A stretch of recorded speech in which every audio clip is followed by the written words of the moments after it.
é un placer compartir con vos hoxe un almozo informativo para darvos conta dos temas que trataremos na Convención Electoral que terá lugar o sábado en Santiago de Compostela, onde queremos presentar as inscritas e xente que teña ben a chegarse a ese acto cal serán as nosas liñas programáticas e cal serán os nosos candidatos e candidatas na primeira presentación xa máis formal e formativo tamén, aproveitando esa convención da nosa aposta polas programática e de caras para o día 28 de abril. Hoxe queríamos ter este encontro con vos para explicarvos cales serán eses eixos programáticos, cales serán esas medidas que buscan ser medidas para a xente real, medidas reais para a xente real e que están basadas nos principios que nos trouxeron hasta aquí, en coherencia e en consecuencia con os principios democráticos, nos compromisos de justicia social e nos compromisos de proxecto nacional galego e que estreamos con tal coherencia con vos nesta primeira presentación. Está comigo hoxe Xoán Hermida, que é responsable de análise estratégica do Pazo da Marea e que foi o responsable da coordinación do programa xunto con Bea Gómez e que, por lo tanto, nos explicará cuáles son as liñas programáticas que definimos a través de 292 ideas principais.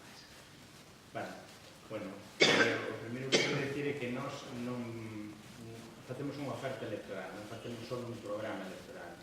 Normalmente os partidos fan un programa electoral e ocultan na súa senda oculta outras cousas que son para nós igual de importantes, que son os compromisos e as alianzas.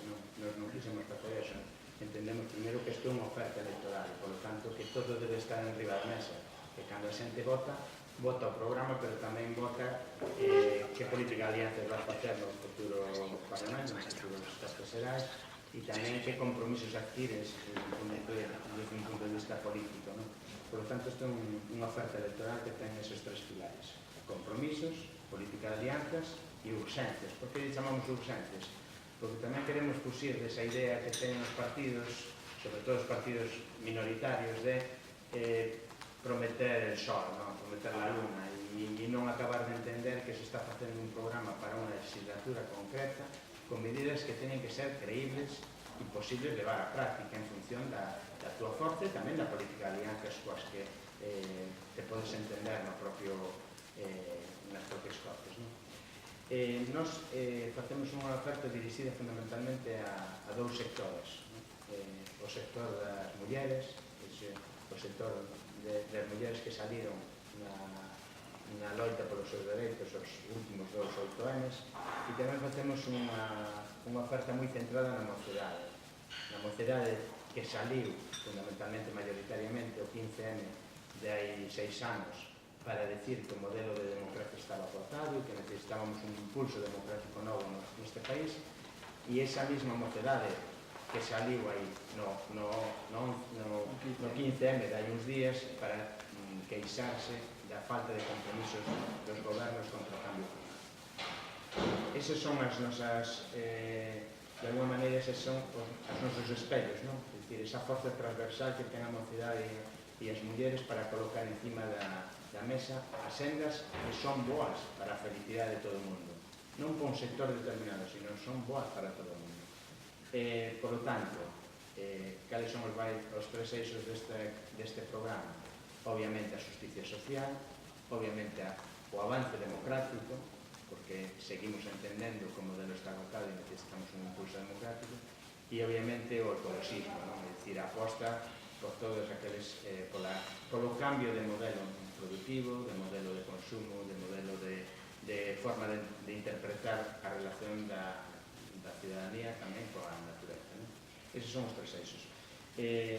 Entre as nosas cartas de compromisos, logo vos pasaremos o borrador, que ainda está en fase de acabar de... Eu tamén quero dicir unha cousa, é un programa participado por moita xente, nós non somos, ainda que coordinamos Bea e eu, non somos os gurús que poñemos aquí a plasmar, aquí participou moita xente, máis de 100 mareas municipalistas fixeron aportacións, as mareas sectoriais fixeron aportacións, colectivos ciudadanos que vamos recollendo, non para decir amén a todo, porque tampouco esa a típica demagoxia tamén dos partidos, non decir de todo amén en campaña, non, nos recibimos esas ideas e as valoramos, as analizamos, vimos se eran posibles levar a práctica e en todo eso construímos a nosa oferta electoral, non? Pero xa digo, un programa participado, non se fixo nun despacho por 4 personas, se fixo a participación da maioría, da máis posible xente posible, non? E dentro desa carta de compromisos hai os 6 que quería destacar, e o primeiro fundamental é un compromiso coa ética e co regeneracionismo político. Eu creo que ese sigue sendo un dos problemas centrales que apuntan todas as enquisas, a do CIS e todas as que preguntan a xente polas súas problemáticas. A xente non saliu o 15M, é verdad que a xente saliu o 15M porque había unha crisis económica, pero a xente saliu o 15M con consignas claramente de regeneracionismo político e de regeneracionismo democrático. Ese, polo tanto, é o noso, tamén é o noso, a fonte na que queremos beber, non?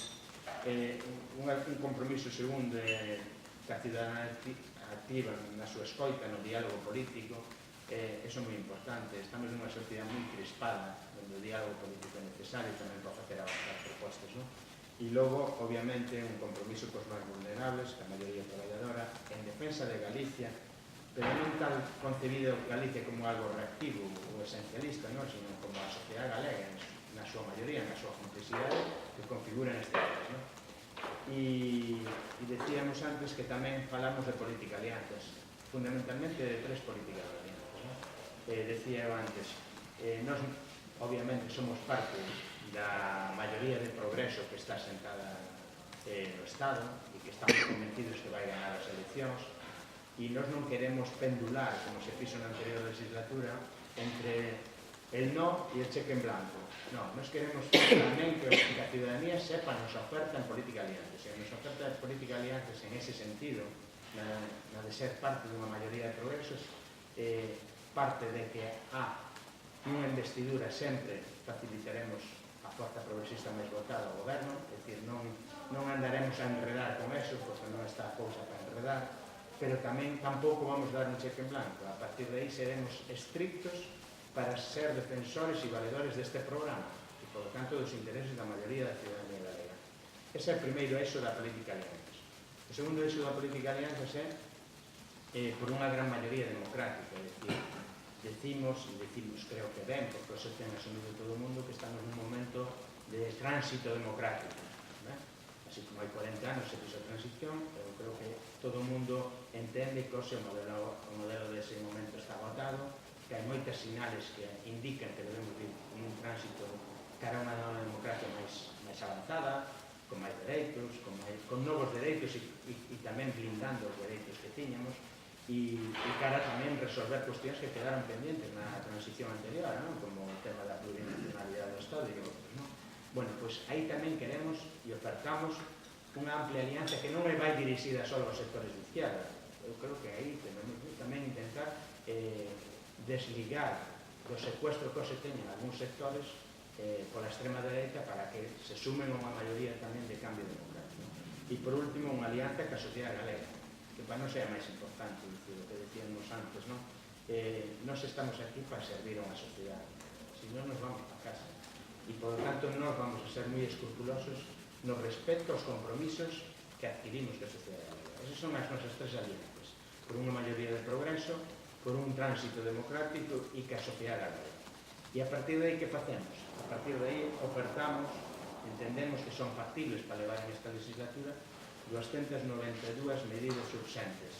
E chamamos urxentes porque son urxentes para o país, porque o país necesita desas 292 medidas, e tamén le chamamos urxentes porque son as que podemos levar a esta legislatura. Son medidas que creemos que sí que se pode, con unha maioría de progreso, con unha maioría democrática, facer avanzar no Congreso de Diputados e no Senado na próxima legislatura. Por lo tanto, compromisos, alianzas e urxentes son a oferta electoral que en Marea non lanza para un sector ideolóxico da población, lanza para a maioría social deste país. E creemos que, en medida en que lanzamos esta oferta para a maioría social deste país, seremos recompensados tamén e a sociedade mirará en nós a forza que quere construir e quere escoitar e quere interpretar o que a maioría deste país sinte, quere e aspira, ¿no? Que é máis ou menos o que queremos, ¿no? Ben, pois estas son as ideas básicas, os eixos básicos nos que nos presentamos a esta campaña electoral con ilusión e con propostas en positivo. Nos pensamos que a xente está farta da crispación, a xente está farta dos enfados, de andarse reprochando cosas uns aos outros de forma negativa e non propositiva, e, polo tanto, nos vimos con propostas reais para a xente real, para solucionar problemas reais da xente. E, por lo tanto, o noso compromiso, todo o noso compromiso e o noso único compromiso está con esas propostas reais que buscan que a xente teña máis oportunidades, como dixo Joan, incluso de ser felices. E decimos isto tamén porque o que buscamos, cando un busca participar na política, no caso de Marea se fai para ampliar dereitos, sin restringir para ninguén. Cando o Partido Popular aprobou a lei Mordaza, restringiu dereitos. Ben, nós queremos ampliar dereitos da liberdade de expresión. Cando o Partido Popular e o Partido Socialista fixeron sucesivas reformas laborais, restringiron dereitos. Nós queremos a derogación desas reformas para ampliar dereitos laborais. Estamos falando, polo tanto, dunha idea en positivo para ampliar dereitos, para ampliar liberdades, para sumar para todos e para todas, sin restar para ninguén. Cando o Partido Popular supoñía o matrimonio homosexual ou a lei LGTBI, estaba restringindo dereitos da cidadanía. Nos queremos ampliar dereitos dende a diversidade. Cada vez que se aproban medidas ou que se manteñen medidas que contaminan o noso medio ambiente, que nos negan o futuro, se restringe o futuro da xente máis moza, sobre todo, daqueles que están por vir, pero tamén daqueles que vivimos agora, e nos queremos ampliar dereitos tamén en materia de sostenibilidade. Cando determinadas forzas políticas dicen que queren derrogar as leis de igualdade entre mulleres e homens, se restringen dereitos. Nos queremos ampliar dereitos. E esa é a estrategia que nos seguimos. Ampliar para todos e para todas, sin restar para ninguén. E por que decimos sin restar para ninguén? Porque cando de aprobar os orzamentos como os que tiveron lugar ou se intentou durante finales de 2018 e principios de 2019, había que tomar tamén decisións, ampliar dereitos para a cidadanía de Galicia ou restringilos. E nós, unha vez máis, na mesma clave que o resto de clave democrática e da clave social, nos decidimos ampliar dereitos para Galicia. E como decidimos ampliar dereitos para Galicia, para nós era evidente que tiñamos que promover o desenvolvemento socioeconómico do noso país, a nosa cohesión territorial, o desenvolvemento das nosas infraestructuras, a liberación das hipotecas das nosas cidades e das nosas vilas. E por esa razón nos dicíamos, hai que levantar as hipotecas sobre a Coruña coa condenación da débeda do Porto. Hai que ampliar futuro de emprego conectando o Porto Exterior da Coruña. Hai que conectar o resto de portos tamén ca rede ferroviaria para ampliar expectativas industriais, expectativas económicas. Por lo tanto, a nosa aposta e o noso voto tamén foi no seu momento ampliar dereitos e non restringirlos. Nos criamos nas posibilidades que tiña, cremos nas posibilidades que ten o noso país. Nos pensamos que se pode sumar para todos e para todas no conxunto do Estado, sumando tamén para Galicia. Nos, como galegos e como galegas, podemos contribuir á creación de renta e riqueza no conxunto do Estado para despois exercer a solidaridade que as persoas que máis o necesitan. O que nós non podemos aceptar e que non queremos aceptar é a idea de que somos unha sociedade, un país que teña que vivir de forma subsidiada e que non teña capacidade de autodesenvolvemento. Cando falamos de mellorar e de ampliar dereitos para todas e para todos, ampliando o salario mínimo, revalorizando as pensións, tal e como establece a Constitución, ampliamos dereitos para a cidadanía de Galicia, pero tamén para a cidadanía de Castela, de Madrid, de Andalucía, porque pensamos que ese ben común é algo que nos conecta con toda unha sociedade, con todo un Estado onde estamos integrados e cos que queremos seguir compartindo aqueles bens comuns que nos parecen principais que afortaran o Estado de Benestar. Pero tamén pensamos que nese papel socioeconómico temos que xogar unha carta fundamental, que é a do noso propio desenvolvemento socioeconómico. Por lo tanto, claro, nós non nos conformamos ca subida das pensións e ca subida do salario mínimo se despois non hai traballo e se despois a xente emigra. Nós o que queremos é crear oportunidades para que a xente teña expectativa de futuro en Galicia e non teña que marchar. As galegas e os galegos estamos vivindo especialmente, e creo que non hai familia que se libre disto, na xeración do Skype, na xeración que sempre ve algún dos seus membros por medio do Skype, por medio do WhatsApp, por medio de tecnoloxías que nos permiten conectar aos avós cos netos, porque os netos están moi lonxe. Nós pensamos que unha sociedade que condena aos máis novos a ter que emigrar, a non ter futuro na súa terra, é unha sociedade enferma. E nos queremos unha sociedade sana, unha sociedade con relevo xeracional, unha sociedade con expectativas de futuro, unha sociedade que teña a certeza de que ten moito que facer aquí e de que non ten necesidade de marchar. E dicímoslo a nivel cidadán, dicímoslo a nivel laboral, dicímoslo tamén a nivel industrial. Nos creemos no desenvolvemento socioeconómico do noso país e do desenvolvemento industrial do noso país. Por iso nos creemos que ampliar dereitos tamén nese sentido e ampliar oportunidades de emprego e oportunidades industriais pasa tamén por políticas que impidan a deslocalización de empresas e que fomenten o asentamento empresarial, que fomenten tamén o desenvolvemento do comercio local, do comercio xusto, para que as condicións nas que traballan os seus produtores, ese sector primario tan diezmado, pero tamén ese sector industrial, teñen unha remuneración xusta. E eses son valores que pensamos que están en toda a población e que deben de estar presentes nun programa de acción de goberno. Agora mesmo estamos presentando unha serie de medidas que queren ser coherentes con todo isto, coa ampliación de dereitos para todo o mundo, é dicir, sumar para todos e para todos, sin restar para ninguén. E, por suposto, para que non se reste na sociedade galega cando se elaboran os plans de investimento e os plans de desenvolvemento estratégico e de cohesión territorial e desenvolvemento socioeconómico. Estas son as propostas que nos presentamos o 28 de abril, ca ilusión de ser coherentes con estas, ca ilusión de presentar un programa que é coherente con esos principios e ca idea firme de ser coherentes hasta o final como fixemos.